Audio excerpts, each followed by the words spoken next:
یہ وہ دن ہے کہ جب ہم کشمیر کی سلگتی وادی اور جلتی انسانیت کے ساتھ اظہار یکجہتی کرتے ہیں،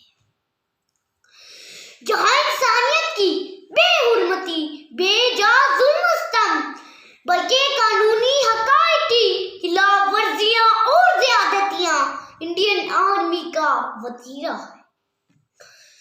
لیکن آج بھی ہمارے کشمیری بہن بھائی غلامی کی چکی میں پس رہے ہیں۔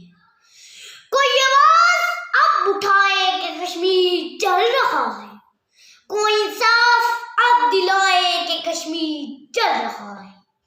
ہر فرد ہے پریشان، بے چین و دل شکستہ، کوئی مرہم انہیں لگائے کہ کشمیر چل رہا ہے۔ ماؤں کی گود سنی اور باپ تڑپ رہا ہے، ہائے کہ کشمیر چل رہا ہے۔ کوئی سن لے ان کی، ہائے کہ کشمیر چل رہا ہے۔ ناظرین اکرام اور حاضرین محفل، 5 فروری تقاضا کرتا ہے کہ اب تقاریر و تقاریر، سیمیناروں کے دعوے بلند کرنے کی بجائے کشمیریوں کو حق خود ارادیت دلانے کا مقام ہے۔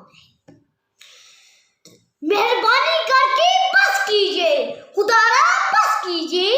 ہر سال یہ لفظوں کی بانگ جو اقوام متحدہ کی قراردادوں میں ہے، تو انسانی تنظیموں کی پکار میں بھی اب تو خورشید بھی کہتا ہے، اے میرے کشمیر، اے میرے کشمیر۔ نور اختر کی آنکھوں میں بھی سمائی رہتی ہے بس ایک تصویر، لو ہو گیا آزاد کشمیر، لو ہو گیا آزاد کشمیر۔ شکریہ۔